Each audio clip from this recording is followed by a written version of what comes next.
अस्सलाम वालेकुम दोस्तों, मैं हूं असलम आलम और आप देख रहे हैं गल्फ एक्सपर्ट।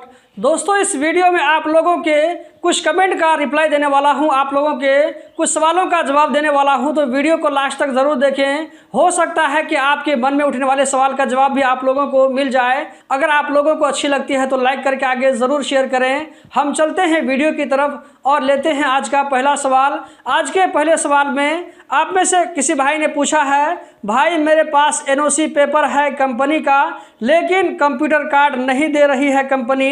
मैंने 3 दफ़ा अप्लाई किया वीज़ा ट्रांसफ़र के लिए, लेकिन रिजेक्ट हो जाता है। आपने जैसे बताया है कि आपके पास में एनओसी है, लेकिन कंपनी वाले ने आपको कंप्यूटर कार्ड नहीं दिया है और आप एप्लीकेशन जो सबमिट कर रहे हैं, इसी वजह से आपका रिजेक्ट हो रहा है। इस भाई का कहना है कि इसके पास एनओसी है, लेकिन कंपनी वाले कंप्यूटर कार्ड नहीं दे रहे हैं। ये बड़ी बेवकूफ़ी वाली बात है कि कंपनी वाले एनओसी दे देते हैं, लेकिन कंप्यूटर कार्ड की कॉपी नहीं देते हैं। इससे पता चलता है कि उस कंपनी का जो मुदीर है वो कितने छोटे जहन का है। जब आपको कंप्यूटर कार्ड की कॉपी नहीं देना था तो आपने एनओसी क्यों दिया? यहाँ पर मैं इस भाई से कहना चाहूँगा कि आप अपनी कंपनी वाले को खुद कहिए कि वो जाकर के एप्लीकेशन को सबमिट करे।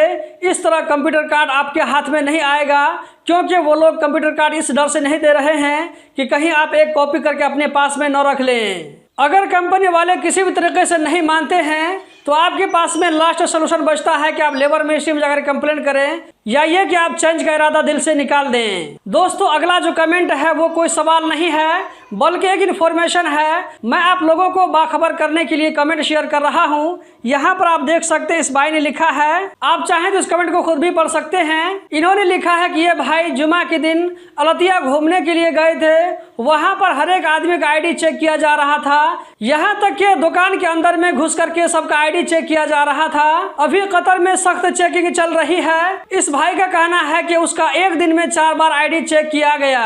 इस भाई के कमेंट से पता चलता है कि कतर में इलीगल लोगों के खिलाफ सख्त एक्शन लिया जा रहा है, छापामारी की जा रही है। ऐसा लगता है कि इलीगल वर्करों को कतर से बाहर निकाल करके ही दम लिया जाएगा। दोस्तों, अगर आप लोगों के एरिया में भी इस तरह की चेकिंग चल रही है तो कमेंट बॉक्स में ज़रूर बताएं और इस वीडियो को ज़्यादा से ज़्यादा आगे शेयर करें। आज के अगले सवाल में आप में से किसी भाई ने पूछा है, सर मैं एक जगह चेंज करने के लिए पेपर दिया था, मैं अब उस कंपनी में चेंज नहीं करना चाहता हूं, क्या दूसरी कंपनी में चेंज हो जाएगा कि नहीं?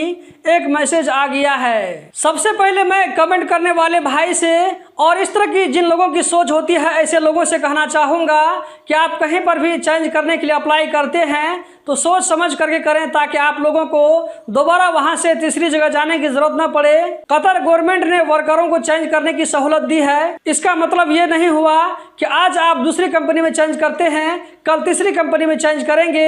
ऐसे ही करने की वजह से सहूलत छीन ली जाती है। आपने जो कुछ किया है या करने वाले हैं, ये बिल्कुल भी सही नहीं है। इससे आप प्रॉब्लम में पड़ सकते हैं। मैं आपको यहाँ पर यह सजेस्ट करना चाहूँगा कि आपका जिस कंपनी के साथ में अप्लाई हो गया उसी कंपनी में काम करें, या अगर आप इस कंपनी में किसी भी सूरत में नहीं रहना चाहते हैं, किसी तीसरी में जाना चाहते हैं, तो आपको लेबर मिनिस्ट्री जाकर के इस एप्लीकेशन को कैंसिल करवाना होगा।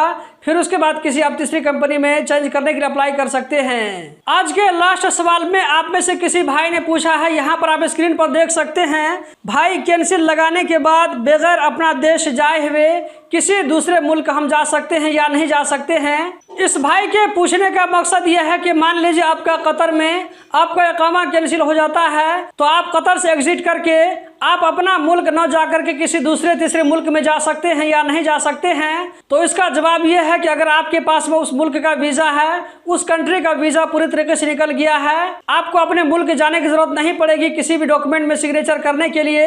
अगर ऐसी बात है, आपका वीज़ा निकल चुका है, तो आप डायरेक्ट कतर से उस मुल्क में जा सकते हैं, कोई दिक्कत की बात नहीं है। तो दोस्तों, यही थी आज की वीडियो। उम्मीद करता हूँ ज़रूर पसंद आई होगी। अगर आप इस वीडियो को यूट्यूब चैनल पर देख रहे हैं तो चैनल को सब्सक्राइब करें। अगर आप इस वीडियो को फेसबुक पेज पर देख रहे हैं तो पेज को फॉलो करें। वीडियो को आगे ज़रूर शेयर करें। वीडियो देखने का बहुत बहुत शुक्रिया।